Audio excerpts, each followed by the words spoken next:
Hey there. I'm just checking in. This is going to be a little bit more of a somber uh, vlog for the day. I guess it's technically the 22nd of April, 2020. Um, I guess now, yesterday, I lost a very dear friend of mine, not to the coronavirus, but other health issues. My friend Hugh passed on to the next incarnation, and so it's been a very rough day, and especially now that we're all in quarantine, we're having to deal with how do you talk about, loss when you're grieving, and I live alone. No one's here to hug me or hold me, and we can't have a funeral or memorial service anytime soon. And for someone, people's lives deserve to be celebrated in a manner, that they would have wanted. And it's hard when you can't be there for your friends or family if you've lost someone. And what I'm just doing right now, I just spent the past 6 hours on Zoom with various friends and people and acquaintances that we all knew through our friend Hugh. Sharing memories, talking, being there for each other, because right now we can't physically be there for each other in this really difficult time. And, losing someone on a good day is hard. Losing someone right now when you can't physically be there for someone is really, really profoundly difficult. And so it's led me on my journey to think about um, several things. As you can see, my cauldron is smoking. So one of the things I'm doing right now is sort of my own little. So we can't have a funeral, so I'm doing my own little memorial for my friends. So I have a candle that I lit. It's an in loving memory candle that says "Rest in Peace" on it. And well, an interesting thing that I was thinking about, actually, this has been on my mind for a while, is, within my studies of the craft, is that, especially when you're looking at not only the Eastern European Slavic traditions, and also more prominently in the Voodoo, Santeria, and Hoodoo traditions, is that there was a syncretization of Catholic saints and Christianity and Catholic imagery and stuff like that interwoven with those practices. And there's a lot of veneration for the saints. And as a former Catholic, I've had a little bit of trouble, um, not so much with ancestor worship, but with calling on the saints and incorporating that kind of imagery into my own personal work. And one of the things that I um, have thought about in a way, and it ties in a little bit with ancestor work, is, and I've lost so many people in my life, and I think I'm going to canonize them and make them my patron saints. And it's mourning is hard, and I've been through so much death in my life and have so much loss, and the way we process death and mourning and grief, there's the psychological stages of it. And sorry, I'm dragging some herbs over because I'm burning them. um, how we process death is very personal. I mean, when I got the news, I was in my car, and I was parked at the time, luckily, and it took me probably I don't know, a significant passage of time to be able to drive myself home, because I was obviously very upset. But and I go through phases right now today of just sort of sitting. I came home and just sort of sat in a dull stupor for an hour or so and ate some food. And then I got on, and was talking with a lot of friends and stuff like that. And it's for anyone that's going through anything right now, who's losing people, whether through everything that's going on with the coronavirus or just shit that happens, because my friend had cancer and had a stroke back in January. So um, it's there's another area that for me that incorporates my spiritual side, and I don't talk a lot about it with my friends and family, is because I don't want to be disrespectful, and I don't want people to think like I'm just full of shit. But um, the dead and dying often appear. I don't want to say appear to me in dreams, but come to me in dreams. It's not that I'm dreaming about them; they're physically there, communicating information to me. And after my friend had the stroke back in January, um, another departed friend who often comes to me in dreams, um, I, I consider one of my spirit guides. She comes and tells me things. Um, she appeared and she said she would be there for him when he gets there. So I've been kind of holding on to that since January, that knowledge. Like, how can I tell someone about that? I don't know the day or the time or anything like that when it comes to that sort of thing. It's just,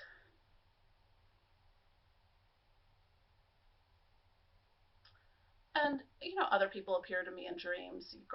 My grandparents often do, other friends and things like that. So, but it's very different. It's different when you're dreaming about someone versus when a spirit of someone who has passed communicates to you through dreams.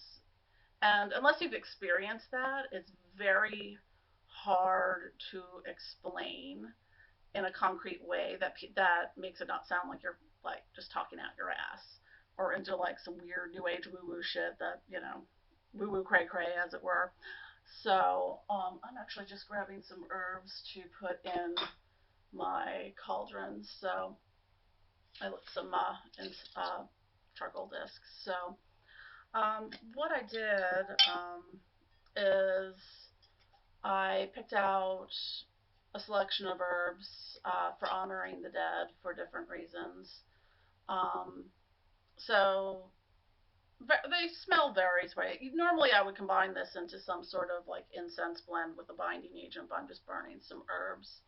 So the first thing I wanted to add to it was mullein leaf. And mullein is used in a lot of Samhain rituals and ceremonies for the dead. Um,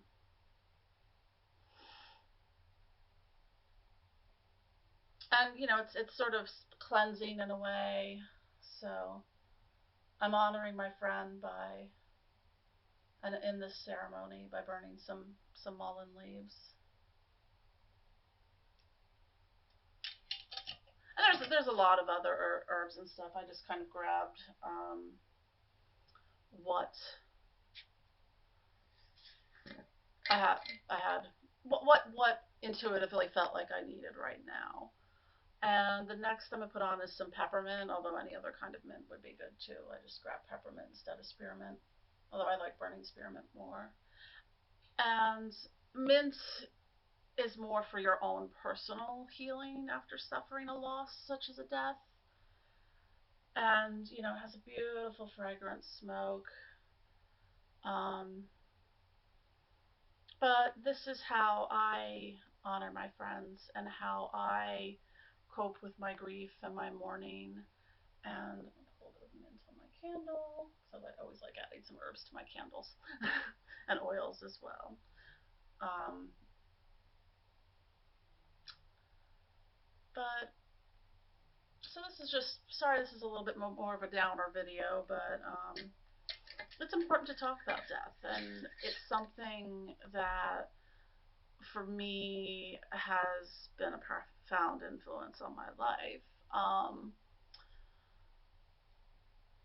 I've lost a lot of people in my life that I was close to, beyond the usual, grandparents and things like that happening. But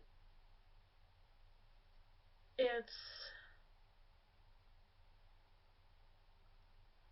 I don't know. I think I've come to a different understanding of death in that it's transcendence and that there's maybe some beauty in it, some peace. Um, it's not an easy thing to process. I mean, I miss my friend dearly. He's been sick for so long, and he fought the good fight when it comes to this. But um, grabbing some wormwood, and wormwood is another herb that also is sort of emotionally healing, but it also is used in ceremonies and in ritual work for communicating with the dead or spirits in the spirit world. So I'm going to throw a little wormwood on there.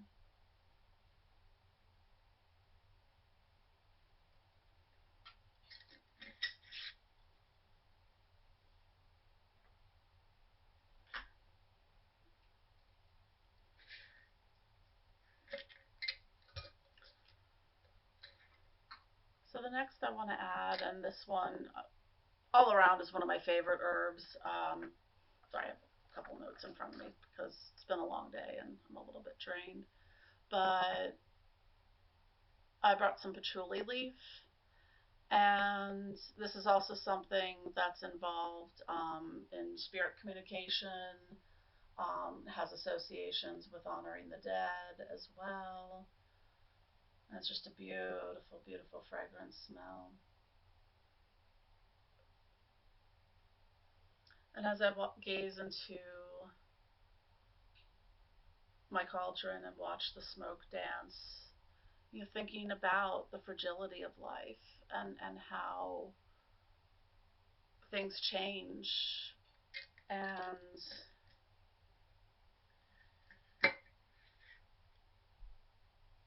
every day we wake up and you don't know. You don't know where the day is taking you, and you don't know what loss you may experience. So,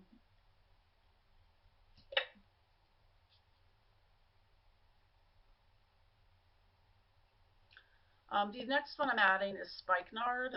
Spikenard can be a little pricey, but and it's another one that's used in rituals for honoring the deceased.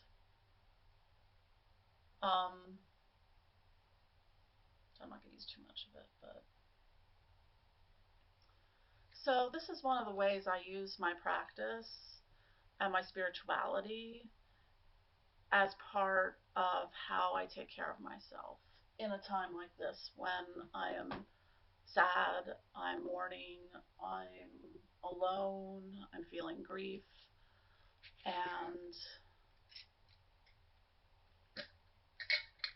just processing the fact that I've lost someone that I've known for probably close to 20 years now. Someone with a very grand personality, and that presence, it just leaves a sense of like there's just something missing in the world right now. And the next herb I'm adding is bay laurel, and this is already cut bay laurel, not the leaves.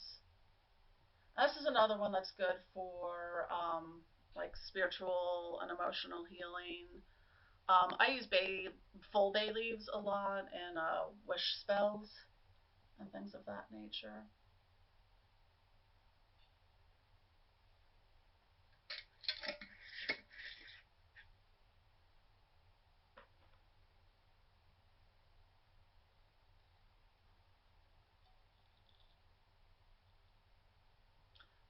And the next two I'm adding are frankincense and myrrh.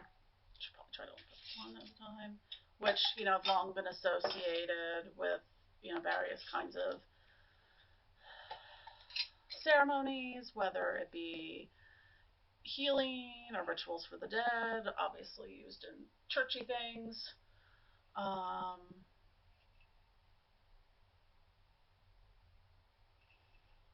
Actually, I'm putting in frankincense first.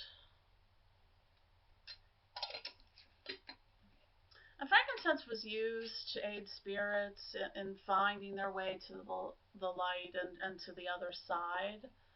Um,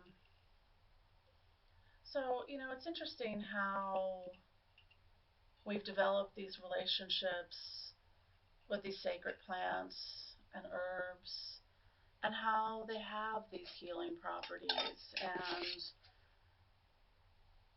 have been used for a very long time to heal, to honor, to memorialize, to transcend, and to communicate with spirits. And lastly, I'm going to add some lotus, which is, something that, helps to not only is good for your own like healing. Sorry, I keep cleaning that frame. It's not only good for your own healing and things like that, but it's associated with the cycles of life, death, and rebirth. So I have some blue and red uh, lotus leaves that I'm going to put in there. And also a cinnamon stick. That was mostly for fragrance, but for the fire element. Cinnamon has a long, oops, I'm going to actually not stick my hand in there because it's very hot. And I'm going to put my cinnamon stick on top. And I don't want this to be too long of a video because I've actually had a very long, exhausting day. And to any of my friends watching this, I'm hugging you. I feel you. I see you. I hear you. And it's not an easy road, but the thing that gets me through, because I've experienced so much loss in my life, is to celebrate that person's life. And yes, there will be tears and there will be times where you miss them and are so overcome with grief. And no one wants, their friends and family to feel that way and stuff, but it's okay to feel that way because you've lost someone that meant a lot to you. And to honor my friend, um, we kind of cross paths in the sci-fi nerd community. But one of the things I do, and the list gets longer every year. One of my favorite quotes from one of my favorite television shows, Babylon 5, the series finale, Sleeping in Light, is as they're sitting around the table, 20 years in the future, they drink a toast to their friends who've passed before them, at which point they say, to absent friends, in memory still bright. And to my absent friends that I've lost, not this year, last year, or throughout the course of my life, they are still bright in my memories.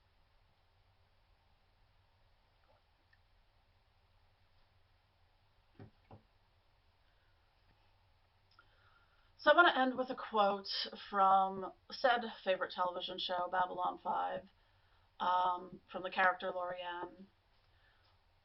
We've lived too long, seen too much.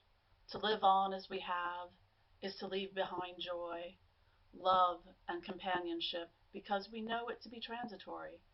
Of the moment, we know it will turn to ash. Only those whose lives are brief can believe that love is eternal. You should embrace that remarkable illusion. It may be the greatest gift your race has ever received. And I think that's a really beautiful statement. And it speaks volumes to how short our lives are, whether we live to be 100 or not. We're just a little blip in the cosmic wheel of life, and we come from the stars and we return to the stars. And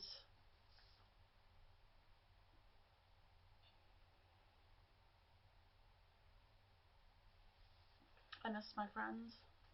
I miss, and in my way, I honor them through the things that I do, through my sacred rituals, through remembering, through celebrating, through honoring the dead. And in the astral realm, sometimes we meet again, because spirits linger and they contact us. It's not the video vlog that I was planning on shooting today, but I'm trying to keep up with this and um, share my experiences and my rituals and the things I've learned in life. Um, it helps me to heal, and it helps others to know that they're not alone, and that to pay attention. You know, when you dream of the dead, you might not just be dreaming about them, they might be visiting you, they might be communicating something to you. So just listen, embrace them. But in darkness and light, in light and darkness, and all the shadows that lie in between the worlds, between the living and the dead,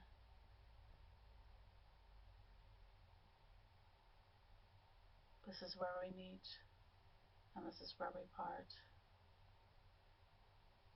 Good night, my friends.